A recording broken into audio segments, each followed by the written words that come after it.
श्रीकृष्ण म्हणाले की हे धर्मराजा, आता तुला कमला एकादशीचे महात्म्य सांगतो, ते नीट चित्त देऊन ऐक. पूर्वी अवंती नगरीत शिवशर्मा नावाचा एक ब्राह्मण सहकुटुंब राहत होता. तो धर्मवान, नीतिमान व सत्यभक्त होता.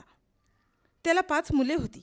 त्यापैकी सर्वात धाकटा जयशर्मा हा दुराचारी होता, म्हणून बापाने त्याला घराबाहेर हाकलून दिले होते.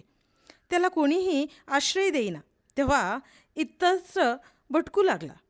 भटकत भटकत कमला एकादशीच्या दिवशी प्रयाग क्षेत्री आला. तेथे त्रिवेणीचे स्नान करून क्षुधा शमनार्थ गावातून हिंडू लागला.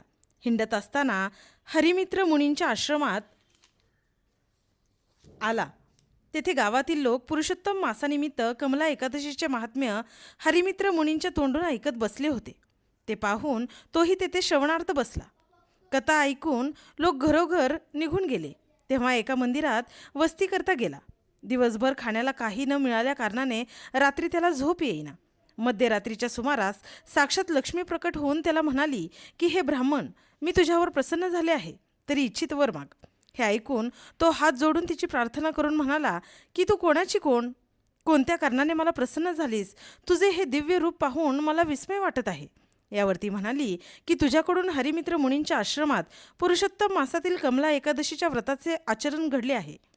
त्या पुण्यप्रभावामुळे भगवान विष्णूंनी मला तुला वरदान देण्याकरता मुद्दाम वैकुंठाहून पाठवले आहे. हे वृत्त ऐकून त्याने तिला साष्टांग नमस्कार केला आणि हात जोडून म्हणाला की हे कल्याणी, माझ्या वंशात जे जे जन्माला येतील त्यांच्यावर तुझी कृपा असावी. त्याचप्रमाणे जगाचे हित करणाऱ्या कमला एकादशी व्रताचा विधी व महात्म्य मला सविस्तर सांग. नंतर तिने तथास्तु म्हणून कमला एकादशीच्या व्रताचा विधी कथन केला व महात्म्यही सांगितले. पुढे तो ऐश्वर्यवान व नीतिमान पित्याचे घरी गेला. पित्याला अत्यानंद झाला.